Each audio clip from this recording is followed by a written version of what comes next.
Cool, it's working out. And just like that, we are now live, happy, shiny here over at YouTube. But we're also live over at Twitter Spaces. It's now 4 o'clock Central European time, and we will be kicking off the show within a few seconds, 30 seconds to be fully clear. It's going to be fun games, and it's going to be awesome. So I'm very, very happy that all of you have joined in for this episode of Bounty Thursdays. If everything is all good over at the Twitter Spaces, give me a little bit of a wave. I think that's the way for me to identify that things are working. And other than that, remember, this is a community-based show where you call in. So you have a chance to ask your questions and have fun. But we're starting in 3, 2, 1, and just like that, hi and welcome to yet another Thursday. This is Bounty Thursdays, and together I'm joined by no other than amazing Jason Haddix and KUGG official. These gentlemen are going to help us through today's topic. That's going to be all about reports. It's going to be bug bounty reports, how to write them, how to not to write them. We're going to talk about pen testing reports.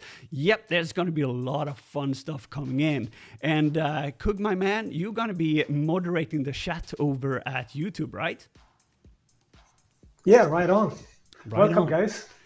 So if you have any questions for KUGG, that's where you place those. It's going to be all good.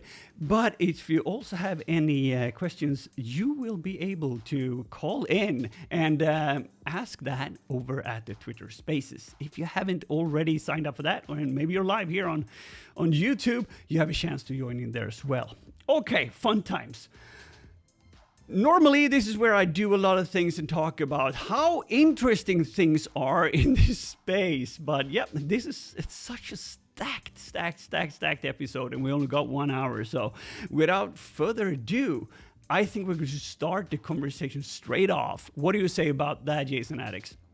Sounds good to me. Perfect. So I've heard a struggle from people. It's something that surfaces over and over again, like how do you write a report, and especially in the bounty space where I'm extremely comfortable, it differs a lot compared to pen testing. Would you like to give us an example why it differs? Yeah, I think pen test versus bug bounty, you're expected in a pen test to write more text, right? You're also not rushed at all for time. So in bug bounty, right, you have the extra worry about, am I first to find this bug? And so some people will skip a comprehensive report in a bug bounty in lieu of just trying to get it in the platform. Exactly. And there's some people who even have very defined strategies for that as well. They're talking they'll submit the finding with the URL to show that they were first, and then they'll come back in and edit and write a good report after, which is kind of playing the game, right, of bug bounty and trying to get in there. But there's a whole bunch of stuff that goes into writing a good bug bounty report, and I think a lot of people don't focus on it as much as they should, and they don't think it affects their payment as much as it does, right? You have to remember that there's developers on the other end of many bounties who cannot infer all the security information that normally people normally bug bounty hunters will assume that they already know. A lot of times bug bounty hunters assume they're talking to security people, but many times the report ends up in the hands of a developer. So there's so many topics around bug bounty reporting. I know KUGG wanted to talk about Markdown a little bit too. So KUGG, what's about Markdown? Yeah. What's your love with Markdown? I think collaboration is very important in any type of offensive security, and Markdown is very, very easy to use. It's an easy format, and it's always the same. So if you work with LaTeX, Word, and other formats, it's always ending up in different ways. While in Markdown, it's easy to merge, easy to collaborate, and that's what we're after, right? Yeah, all three major platforms use Markdown too, right? So now it's very, very simple. And if I'm not mistaken, Obsidian is based around Markdown, right? Yeah. Okay, exactly. You see, you can just build all your things in there. I had this idea that I wanted to talk about automation of reporting because you can check out some really interesting tools like. There's a Recon platform or a Recon toolkit called Recon Engine. I'll see if I can find that on the good old GitHub to show all of you. And what's really interesting with that is that they built in automatic reporting into their tool. So if you're doing the scanning and collecting stuff and you want it to automatically be sent into, let's say, HackerOne, that would give you a possibility to do that. So bear with me a bit, but it's called Recon Engine. Just typing a little bit in the good old, very unprofessional to not have that prepared. I feel right now. Yeah, I'm going to do that I'm going to look for that. And in the meantime, I'm going to let the good old Jason talk a little bit about reports. Why is report important? Yeah, so like I said, I think that it represents more of your payment than a lot of people understand, right? It's also just nice to receive, like, I was previously, head of all triage at BugCrowd, and it's nice to see a professional-based report. Not only do the triagers appreciate it and give it more credence, but also so do the program owners, right? And, I know certain bug bounty programs, and it's not a lot, but I know certain bug bounty programs who, with a well-written report and, a decent finding, even if it's a duplicate, sometimes they pay out because they want to encourage people who give very, very good reports, right? And so it's definitely one of the things that I focus on, right? And so one of the things that in bug bounty you want to focus on is at least having some templates, right? If you don't have this automation through Recon Engine or one of these other tools that you're going to talk about, STÖK, yes, I think you at least have to have somewhere in either Notepad or Notion or a mind map or whatever, you have to have templates for all your very common findings. And they're all in Markdown. I mean, mine are all in Markdown on my computer. And they're structured very similarly to like a pen test report. You have like the issue description, where it's vulnerable, like a detailed description about the impact, right? And you try not to make that so generic. Then you have like external links for them to follow. You maybe have some command line syntax, and two of the areas that I think people miss out on a lot is the narrative around how they found the bug. And so I've had several bug bounty submissions where I will actually give them part of my recon methodology to find the thing. I do this a lot with GitHub findings. So let's say I discover some credentials for a company on GitHub that stored in a repo, that it was a personal repo not attached to their org. And, that's a pretty common finding. What I do is I also give them the repo for Gwendol Kulik's basically tools that I use. And I say, here's how I found this, right? I use this tool. I scanned for this keyword. I found these credentials. I found this one and 6 others. But in the future, if you guys want to do this yourself, if this is low effort for you, you can also bake this into your security process as well. And I've gotten bonuses for giving out that. And sure, maybe I miss out on a bug, but I also have been paid out bonuses. And it's been interesting. So telling how you found the bug, the narrative and how you found the bug is also kind of important to the teams in the back end. So there's a lot of stuff you can put in your report that just gives you an edge over every other bounty hunter who's just spamming a URL in the report submission. Absolutely. But it's this fine line, right? We talked about that before. Yeah. I personally am I'm a fan of putting videos in all my reports. Just not to make sure that, it's, even though it's not replicatable for some obvious reason, maybe, something happened and a backup is being restored, or something is happening, or a new push happens over the night and the triagers can't reproduce it. At least I have some proof that it happened, right? Yeah. And the second reason why I'm doing it is because that gives me the possibility to, I'm on Macs, I'm using QuickTime, so I record it, and then I talk to the triage team and explain what I'm doing. It's like, hi, triage security team at blah, blah, blah. I found this vulnerability, and these are the steps to reproduce it. This is what you need to do, and I have everything prepared, and I screen record my screen. What I do additionally to that, though, is to use an editing software and remove all the loading times, because sometimes you're doing something, it takes a lot of time. You don't want to wait 4.5 minutes for something to load up or happen or whatever reason. And so I just try to fast pace it a bit. cut out all the loading time, because time is money, kinda, and you want them to grasp it as soon as possible. Yeah. But I wouldn't do that on a reflected XXS. I would do that on if I have something that I know has Very a higher detailed, impact, where I need to tell a story around it and show the impact of the video. So it obviously differs. I did actually find the tool that I was talking about. So I'm gonna open that up and share that right away. So one thing that I found is that Recon Engine, for instance, is a framework, and it's built around some of the project discovery tools. It's a web-based platform where you can do a lot of stuff. By the way, it seems like Recon for the win is also in the works of creating a portal like this. But what I thought was really intuitive and fun with this one here is that they have the possibility to automate and create your templates for HackerOne using their API. So you can set it up, prepare all the things you want, and it's gonna, if it's a critical finding that you defined, and maybe you're using your own templates in, let's say, nuclei, and you're certain of these findings. And if they find something, that you prepare the report, you can use this framework to just blast it out to all these different programs that you signed in or whatever you can find stuff on. I think that's an intuitive and cool thing. If you're interested in creating templates for yourself and work with that, Codingo, that was on the show 2 weeks ago when we talked about DNS, he has created a tool called BBR, and you can figure that out, what that is, bug bounty reporting, obviously. And it's a command-based tool where you can create templates for yourself, where you have all these different variables that you can shoot in. So you'll do the work once, you'll create this really nice, almost tasty kind of report that's designed the way that you like it, with all these descriptions, and then you're like, you smash that straight in, and hey, that's easy for you to deal with.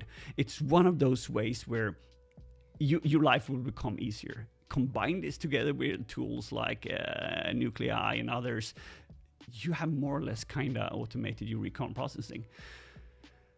I hope this is something that Today's New is using, because I talked to him once and he said he had over 4,000 reports that he hasn't filed yet. And I'm like, what? Okay, seriously, dude, you have a different kind of level on what you're doing.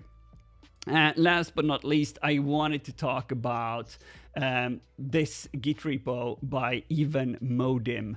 He's known as Redlek.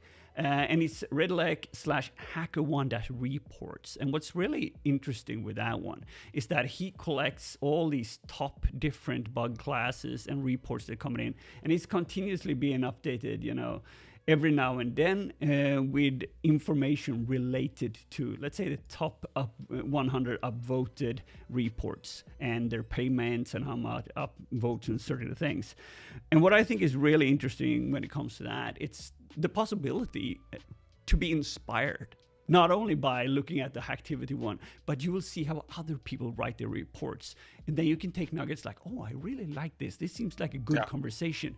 But you will, because you will easily see in the report if the target were fussy about the thing, or if they're like, oh, happy, that was a good one. What do you guys think about that? Yeah, I love it. I mean, being inspired by other people also inspires you to hack on different things. Finding the impact can be really, really hard. I think still really hard to know, how does this matter to this particular client? If you know of a report in a similar field, then you can think like, okay, so the competitor thought that this impact valued to critical. Okay, so let's write it in that sort of way. And that's really inspiring, I think. Yep.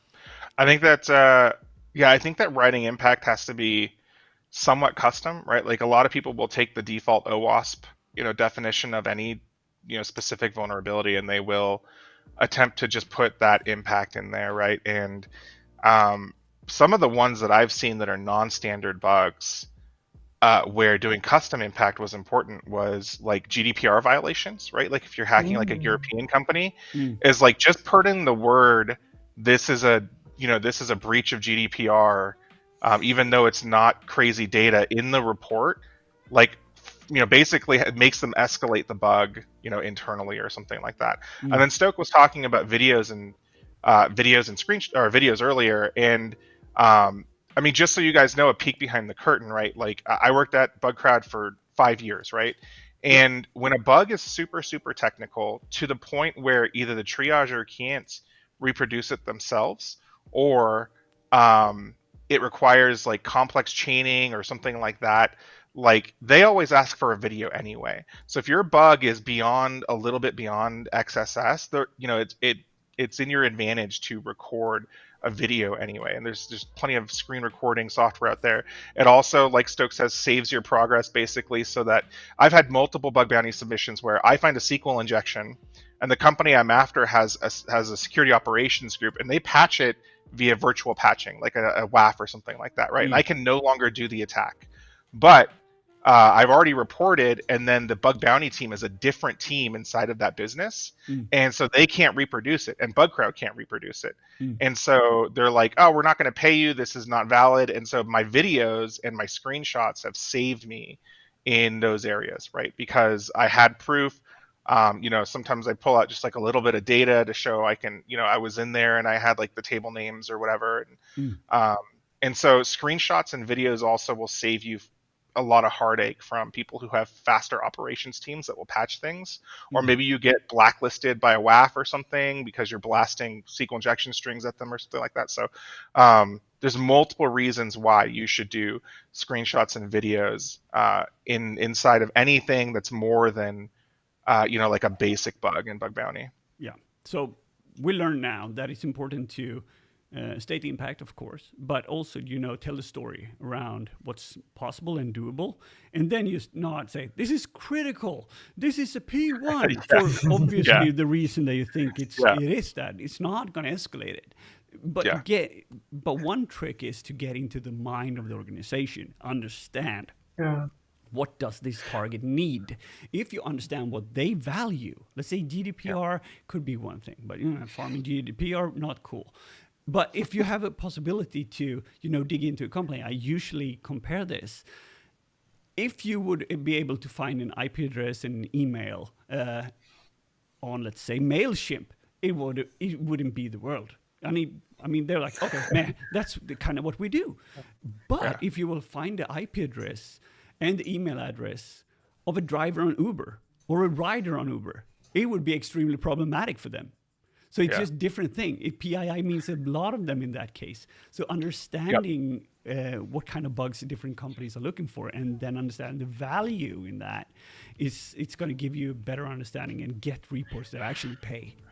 I'll give you an example here, a story here around one I did for a customer or a bug bounty hunter. And so I had managed to get a authorization bypass just by directory brute forcing with the directory brute force tool and finding an endpoint that did not have access control applied to it, right? And so I was able to get past the login and into what was a CRM basically. And I could have just stopped there and reported, authorization bypass into the CRM, right? And I probably would have gotten, like a P1 or P2 or something like that on BugCrowd, right? But what I did was I explored the application and I found out that what the CRM had access to do, and eventually I found out that the CRM had access to SMS, hundreds of thousands of people, right? And so I wrote that in my impact report. I said, here's what I can do with access to this CMS. I can SMS all of your clients. I can send them JavaScript. I can do all of this stuff right into their mobile phones, and then I have your whole customer base basically reporting to me. And that escalated it from like a P2, P1 to like basically what is referred to as like a P0, like stop the show. Let's take care of this right now. And I got bonuses, and it was great. So that's something that you need to think of. There is a related question in the chat from Gelski. He's asking, if I can find two vulnerabilities in one bug bounty program, should I report them as one and chain them to get a better impact, or should I report them separately and refer to each other? How should I do that? Yeah, I think a lot of people would say yes. I think that if they're low quality, not low quality, right? No bug is low quality. I don't like to call bugs low quality, but if they're low severity bugs on the reporting structure of one of the platforms, like things like URL redirect or information disclosure, you usually hold on to those ones because most often they've been found by other hunters, so it's probably going to be a duplicate. So you note them down, and then later on you use them in bug chains that are, like account takeover or things like that, and then they become real issues and higher severity issues. So, URL redirects are always ones that a lot of people hoard. Yes. Open redirects. If you have Yeah. those, please don't report and hold them for a while so we can SSRF using those. Yes, exactly. That's the whole idea. Yeah. So when you can see tweet storms or Slack storms sometimes. Man, somebody reported that. What an idiot! Yeah. Like because people lose their foothold in a chain that maybe they're working on, and Yeah. I would say we should always report the ones that you need to. And open redirects, you can usually ask the program nicely, and they have one that they know you could kind of use. I got a question about if there's any bad report, and it is one classic report that's been known bad, and it's the taxi driver report. Then it's on HackerOne, and it's particularly bad in the way that the whole conversation is just going out of hand, and it's 6 years old. You have to Google it. I'm not going to share it, but it's a way to show how you should not communicate. Because if you're yelling at the program and just calling them idiots and such, that's not creating a relationship. You need to understand that when you're serving the report to them, there's people on the other end. If you're great at having rapport is creating a relationship and communicating with people in a way that they prefer. If you're doing that in a way and creating a rapport in the report, you will soon understand how things work. One thing to test if the company is good enough is to be nice enough to send in some of the lower ones, see how they react on it. If you're not getting the attention that you need, then maybe that's not the program for you. That's just one idea how you could do it. But particularly be nice.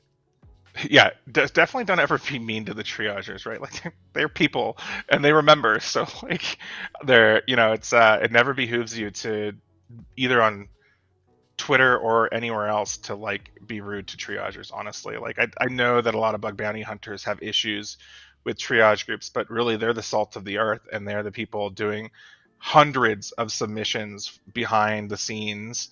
They're very technical, smart people, and being combative both in the report and in the community does not do you any favors, honestly. So just try to be nice, use nice words. Like I tell my kids, right? Always use your nice words. So yes. Because then again, you never know who reads your report. And then again, you say, but they're not allowed to share my report every week. No, but the program can do whatever they want with it. And it maybe that's your next employer that are working there, because people in our security industry, we usually, if you're working in tech, having somebody say is a company more than 5 years, very rare. 3 to 5 years, people usually jump ship and end up somewhere else. You're working one day, you're working at Salesforce, the next day you're working at Uber, then you're working at somewhere else.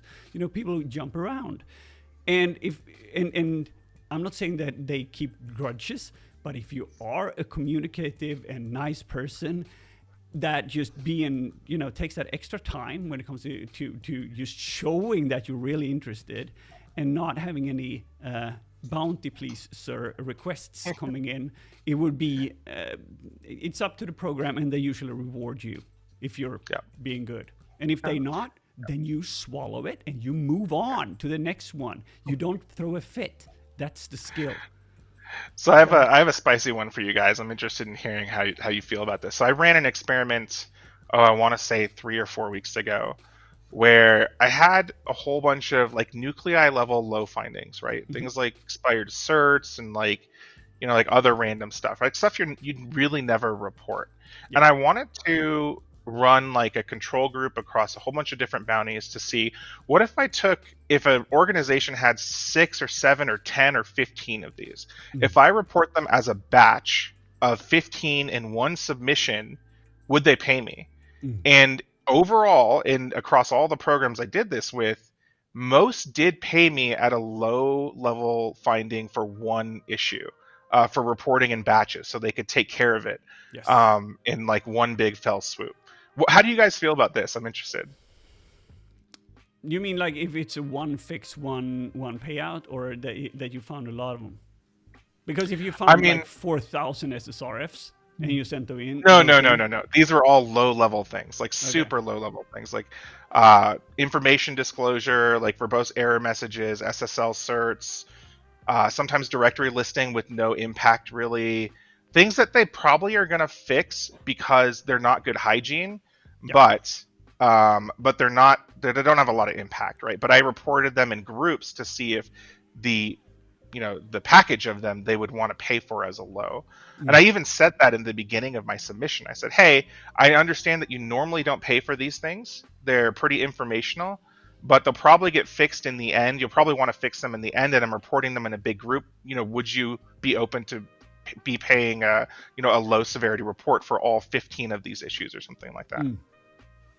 that's a bit of a I, big I bump think in it the makes a night. lot of sense for you to do it, frankly, because these things are all indicators that the environment is uncontrolled, and you want it to be controlled before you start developing more things in the same environment.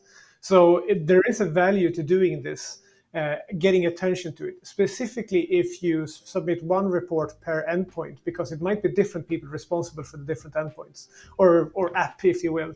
Just so that one team actually gets attention on starting to work with security. It can be at any level. Yeah, yeah, I totally agree on that. I would say I'm a fan of reporting everything in bulk, right? Even if you have multiple other ones, and there's a situation where I had 16 SSRFs or something on different IP addresses and everything, and I knew it would be one fix in the end because it was kind of the same thing, same toolkit, just different IP addresses, different WAFs or whatever. One fix, it's all. Yep. But in the end, and I was like, first time that and I'm honest now, first time I'm like, yeah, 60 reports, motherfucker. And I'm like, that's going to be like at least $1 million. It's going to be fabulous amount of money to me. And they're like, no.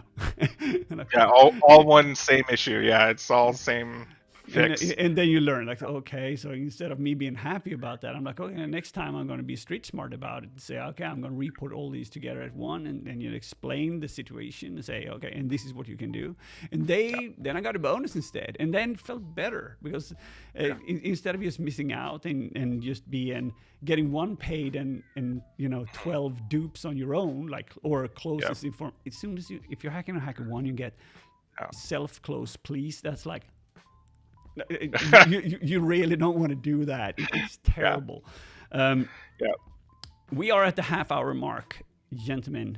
It's time to take on some callers. Right. This show is running fast today, obviously on a topic that we like to talk about. So I'm just gonna see if I can open up here. We got Leon here that's have a request. So I'm gonna add you as a speaker now. See here. Hi Leon, welcome Hello. to Bounty Thursday on air. Do you have a question or something to share with us?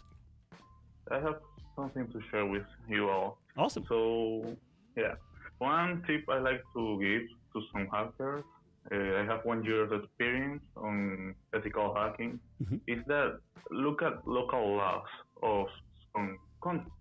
For example, I'm from the Dominican Republic, and some vulnerabilities like directory browsing that have no impact in the application will have an impact because a local law says that you cannot have that vulnerability. And if you have the time for it, you can look at the head where the company's headquarters are and look at the laws. Yep. Yeah, I think that was something I was trying to communicate to with the GDPR stuff, right? Like, is local privacy laws and stuff like that are can be a factor for for escalation for a lot of reports. So yeah, I agree. I didn't know that the Dominican Republic that directory indexing was like a thing, but it makes sense. People have people have laws around crazy things in the privacy law space. So, even disclosure of a username or a real name or a phone number or something like that, normally you wouldn't think singular disclosure of that is a big deal. Like in the privacy realm, it's a breach of contract and the privacy law. So it makes sense. Yeah. I'm very grateful that and you even- joined in here, Leon, and I'm grateful that you wanted to ask a question. Yeah, it's my pleasure to help people. Perfect. And We're- also, for example, if the GDPR doesn't only apply to Europe, if another Yeah. country that is not in Europe, it treats with Europe citizens, the GDPR applies to them. Yes, it does. that- Yep. that's how it is.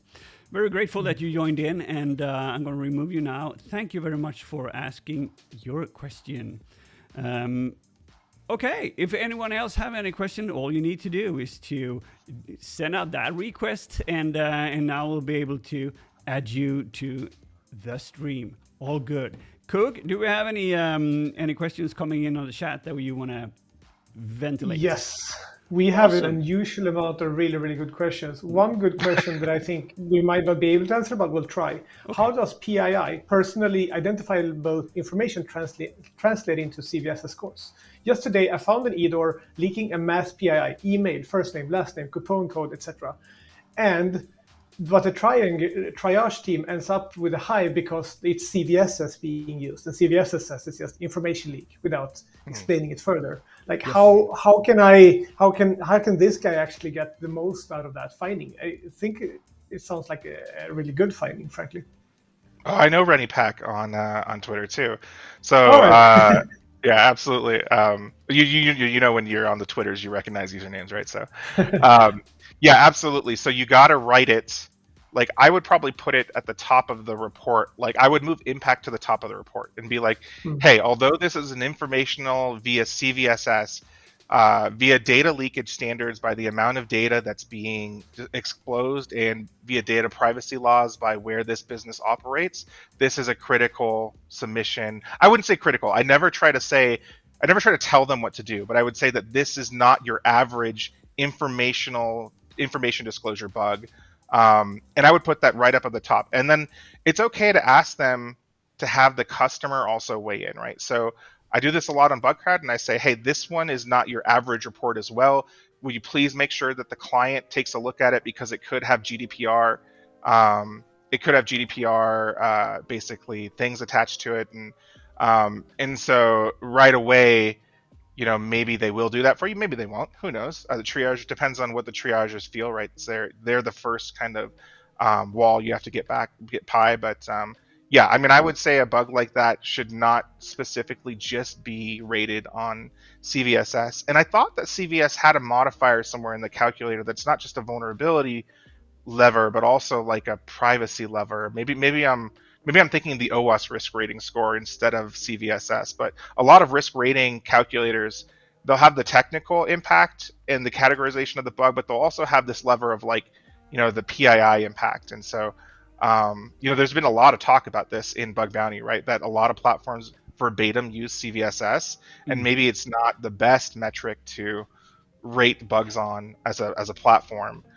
So it's an interesting conversation. I'm interested to hear what you guys think about it. I completely agree. For one, I mean, in this particular case, it was coupon codes that was actually being used by someone. So you could get a coupon code for $500 in that store from one person, and that means you're not only stealing from the company, you're also stealing from the customers. And I think, to me, this is the highest type of severity, because you can both get rich and you can find out who you stole from, right? Yeah. But I think it comes up to reasoning, right? Because CVS does not cover that. CVS says, I don't like it in the first place. It's not really good for describing a lot of, especially custom vulnerabilities. But in this case, it's a prime example of when it's failing. Yes, totally agree on that. You got to have good writing skills in reporting, right? You have to work on your writing.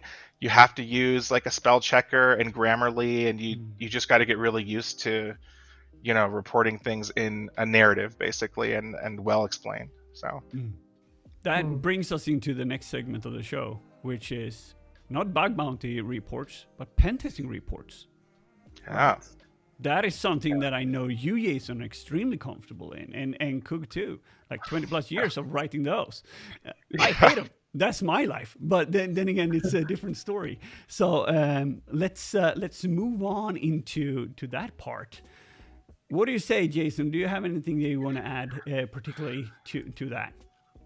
Yeah, so if we're moving kind of past bug bounty and into the pen testing reporting topic, we've got some resources for the people watching the show today, right? So, so first of all, if you want to get a feel for reporting and what it looks like inside of pen testing, what you can do is you can go to pentestreports.com, and pentesterreports.com basically has almost all of the templates or example reports that a lot of big consultancies put out there. So you can see how they format their reports. And so if you're a solo pen tester, you're doing contract work or something like that, or you want to get a feel for how these people, how these consultancies format their reports, like, you know, what their individual findings look like, how they're broken up visually and via sections, you can go to this site and see some of the best in the industry. You can look at their reporting structure. And so if you want to get a feel, if you're a new pen tester, to see what it looks like and what you're expected to produce, this is the level of what you want to produce. So I like this site. This will give you a lot of inspiration for reporting in pen testing. There's a bunch so then you of them get too. Yeah, there's a ton, right? And like some of them are so in depth too. So if the Trail of Bits guys are some of the smartest reverse engineers in the world, and they have stuff in there. There's even stuff in here from like TCM Security. Yeah, it's amazing. So yeah, it's a great resource to understand how pen testing reporting has traditionally worked. You know, usually the output is a PDF and stuff like that, and so then you run into, you know, run into the question of like, okay, so this is what a professional report looks like from a professional consultancy. And even if you're a new consultancy starting out, or you want to change your reporting, you can see versus, you know, what you look like versus other people. Then you have to ask yourself, well, how do I generate that report? Like usually the artifact is a PDF at the end of the day. And, you know, how do I do that without breaking the bank, right? And so there's a ton of software that different consultancies use, and some of it's paid, some of it's not paid. But the big one that a lot of people are moving towards is PlexTrack. And so PlexTrack is basically a reporting platform. And what's powerful about PlexTrack is that it has templating. It has the ability, just like Google Docs, to make it so that more than one person can work on a finding at once. And so yeah, so like a lot of pen test places are moving towards PlexTrack for reporting. A lot traditionally have also used another tool which is paid called Drotis, but Drotis has a free version. So it's a really good place to start out if you're doing pen test work and you don't have like the initial budget. And there's this community version of Drotis, and it will help you build a report. And yeah, like I said, it has a community version. It's all web-based. And so these are the kind of reporting frameworks that you want to make sure, you know, if you're solo, you can use yourself.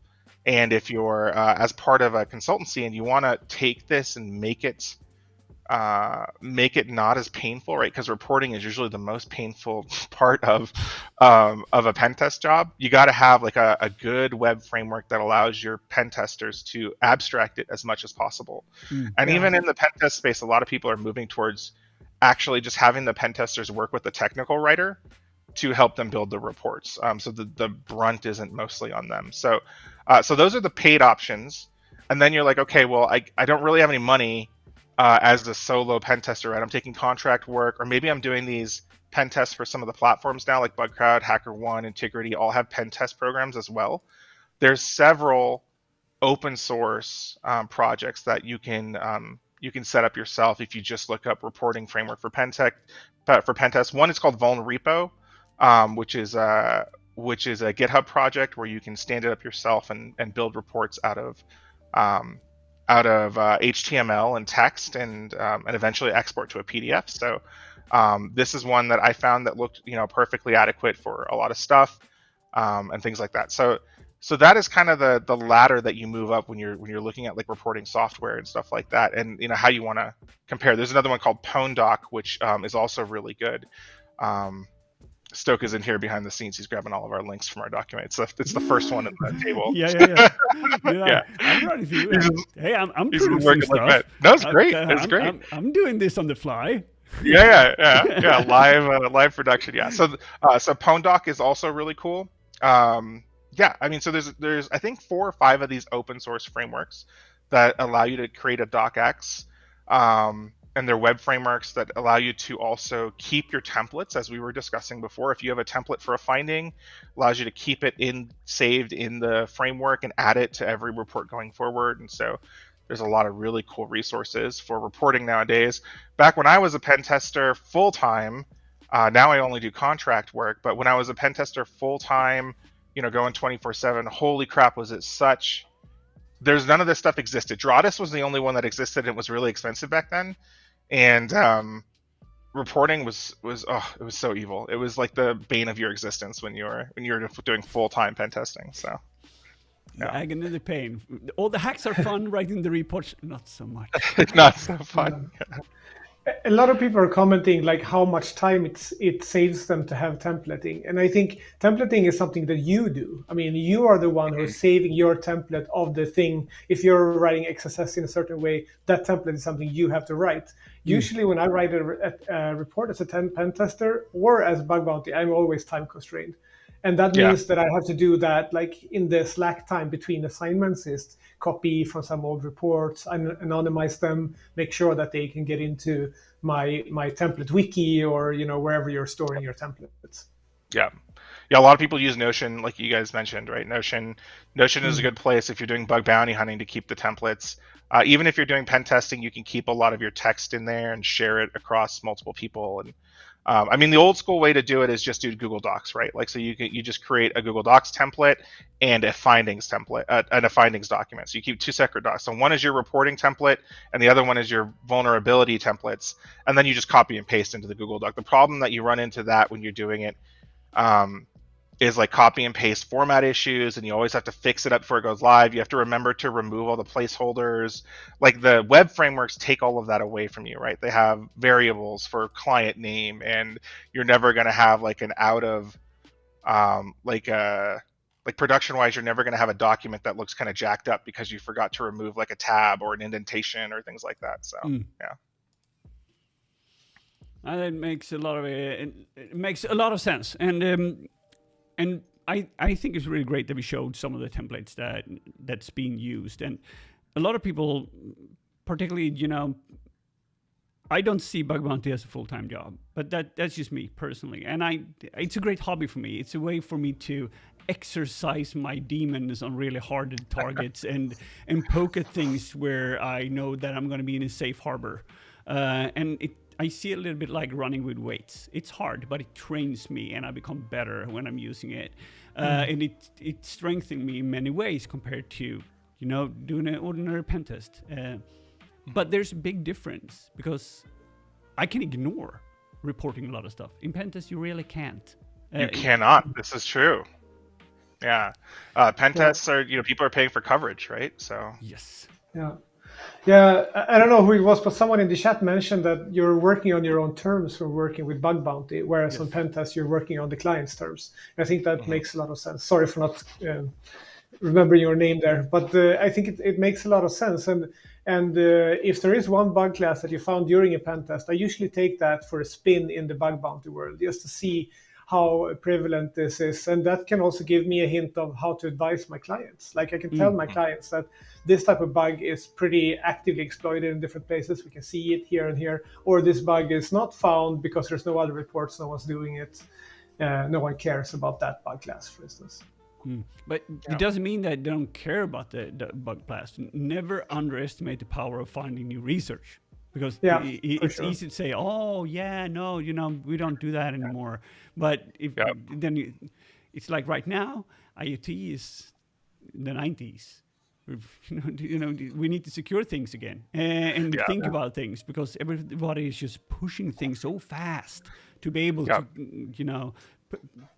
continue with continuous development where things are continuously being pushed. Things are meant to be problematic. I mean, just look at the F5 bug over the last few days. Sad face. on that one. Wow.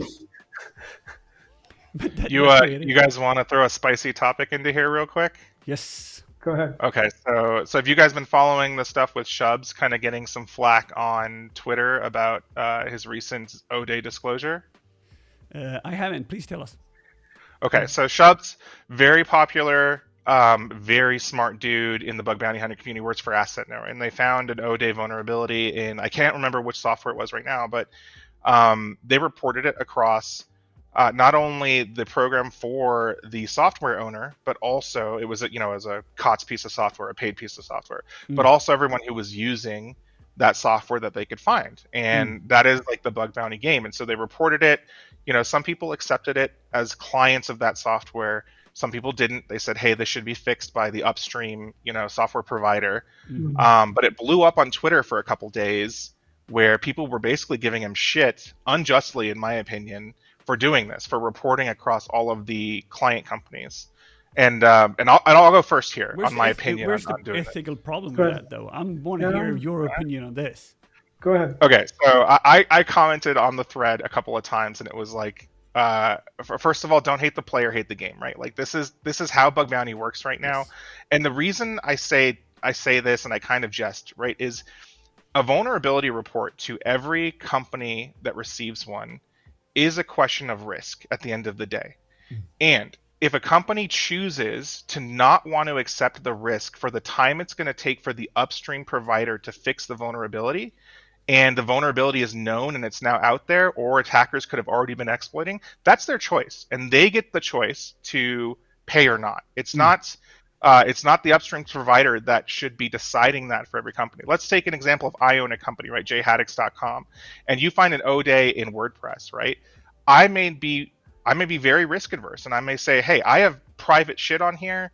I know that you found this. That means other people can find it, and I don't want that lag time between me waiting for WordPress to update my blog. I am going to pay you for this so I can put in mitigations in myself, either via a WAF or a hot patch or something like that. And I'm happy that you reported this to me. And that is my kind of view. But I'm interested to hear what you guys think. Yeah, I've been in this spot a few times myself, and I am in this spot right now. So right now, I'm not reporting a bug because I don't want to end up in the situation getting the flack. But I would really, really want to report this bug that I'm holding on to.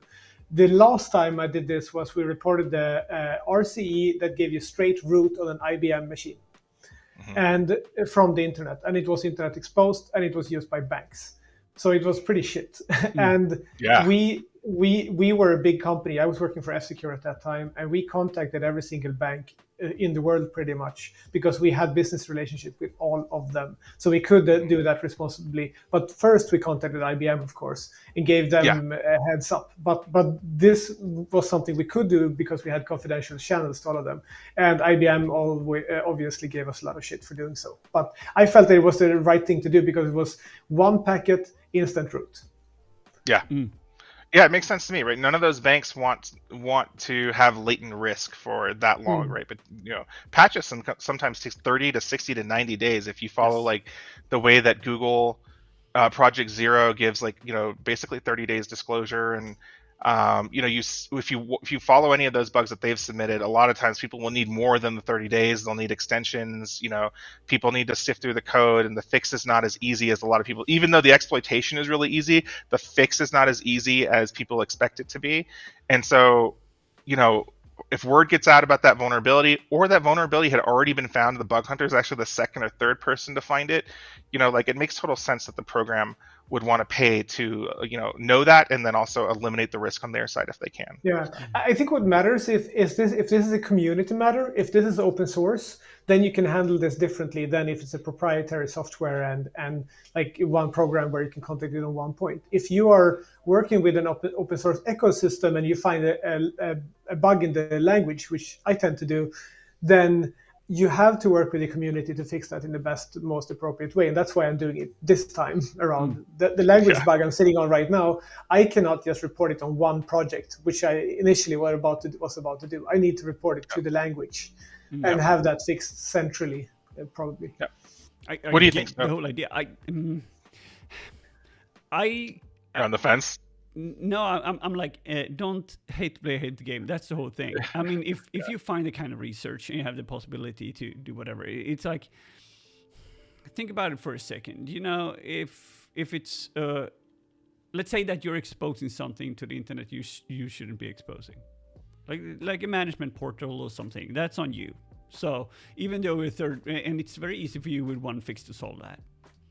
So if there's something that happens in the system that you can fix, it's like Hafnium bug, right? We have Exchange. Exchange is being exploited, blah, blah, blah. Things are happening there. Problem, right? Microsoft fixes it. It's getting bypassed. They fixed it again. And there you go. It's the rat and mouse kind of nightmare printer magic kind of thing that's happening, and blah blah blah. And we have the same thing with Log4j, right? They fix it, things go by, we have to fix it again, you have to patch it again. So if I was a company and somebody said that, oh, we found this really novel research. We have reported to the manufacturer, but we want to give you a heads up. So we're reporting this to bug bounty programs. These are steps that you can do to avoid this problem. I would say, fuck yeah, pay. Yeah. Make patch now and escalate. And I mean, I don't see a problem with it. I think I don't either. I think it's courtesy to do it. And if you give somebody flack for that, is that the reason because you're jealous, or is it the reason why you don't think that this is not the way it should be working? Yeah. I mean, that's I think where it came from. I think that the total payment amount that came out of the one bug through many programs was somewhere around like the $100,000 mark, somewhere a little bit more than that. Sexy. Via all the and if you think about that, $100,000 is not.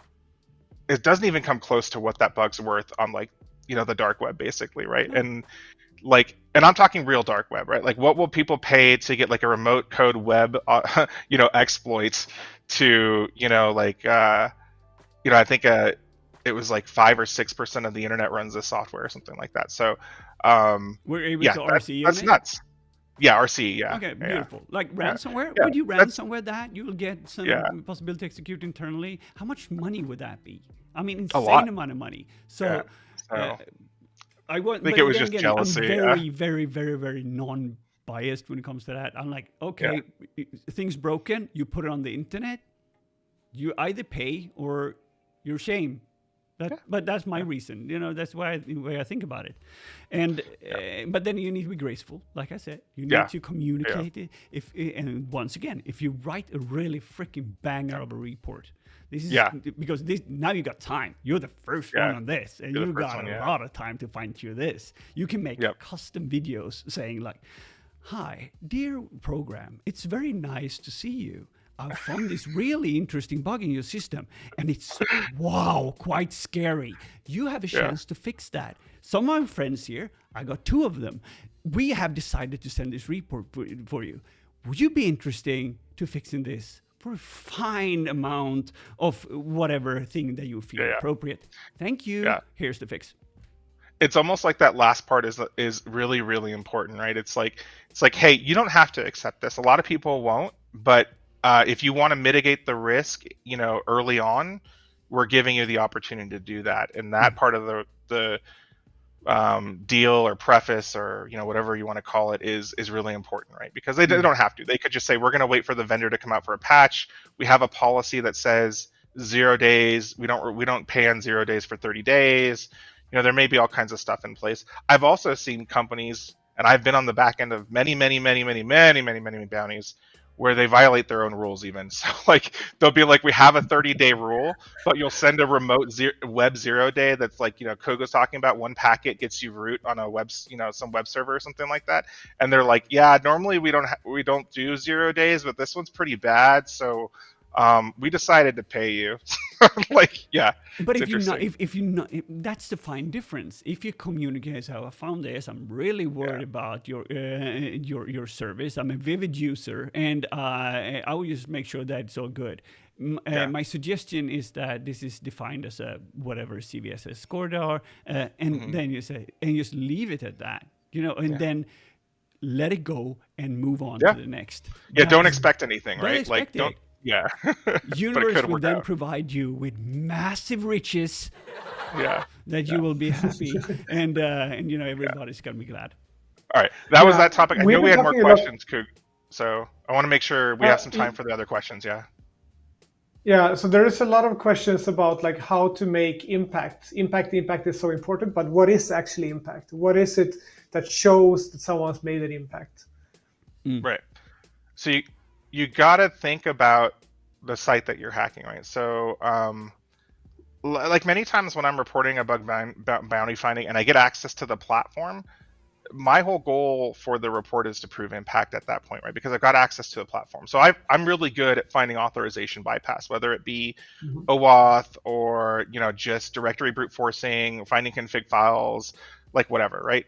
And so as soon as I find one of those vulnerabilities, I really have to spend time asking myself after I find the vulnerability, what the hell is this platform for? Yes. Like, Yeah, and the so context. I'm like, okay, so this platform seems like a vendor platform for the company I'm using, and it looks like they house marketing data and maybe some partner data. And so then I start to build that into my impact, and I'm like, okay, so I'm going to write this paragraph to the client saying, hey, this looks like to me a marketing place that holds assets, right? And one of the risks you can have here is that unreleased assets could spoil your release plan for marketing. It could it could do X, Y, and Z to harm your bottom line, basically, if other people were to get access to the assets. Then you have partners on here. You have security agreements with these partners when they use your platform to keep this platform secure, and you're in it's most of the times when I have access like this to a platform, it's violating those security agreements, and you could lose your partners over this. And so I try to build it out in my mind what the real impacts for the company are, other than just losing data in the website as well. So. We have now 4 more minutes of the show today. That went fast. We couldn't even touch on the subject. There's so much more that we wanted to discuss, but then again, we do what we do best. We get on rants, and so it was a good session. KUGG, you still have the possibility to add some questions from the chat if you want to do that. We're not going to take on any callers today. Was a little bit of a disappointment that we didn't remember to do that, but. Or maybe we do that. If anyone in the chat wants to join in or have a question, feel free right now to have the possibility to suggest. Hey, Lily's in the listening thing. We just did the Q&A with Lily this weekend. Oh, we did. We did that. Yeah, we'll see. Whoa, I see her there. That's awesome. If anyone wants to be joining in and ask a question, now is your time, because we're going to take on one more caller for the show. And all you need to do is to request to be a speaker. We'll add you. You'll have the possibility to ask your question or put your insight. And you have absolutely like 10 seconds to do that. So it's going to be 10. Can I squeeze one in? 6, Yeah, go ahead. 5. Yeah. So Harmanjot Singh is asking, are there any daily updates on the field of technology where you would know that this is the area I need to investigate more? I need to be better at this particular area. In my opinion, to answer that question, it's working with you guys. Just working with other people, I always find out what I'm missing. Yeah, it's the same for me, right? Like having a team, they're usually the ones who can tell me where I suck. So, yeah. I would say /r/netsec is a good option if you want to stay updated to some things on Reddit. This is Reddit? Yep. And then of course, InfoSec Twitter, but you need to curate that a bit. But once you get that, you will have some ideas. And the thing is that, and find some Discords or Slack or whatever. I don't Discord that much. I Disco a lot, but I never Discord. So there's different things. But if you end up in a situation where you feel like, I want to stay updated, you would know. I mean, something's going to happen. Like somebody's going to ping you, dude, have you seen this? Fire. And then, the question is just how to stay up on the InfoSec scene, or? Yeah, how to stay up on the InfoSec scene. That's the exact question. Yeah.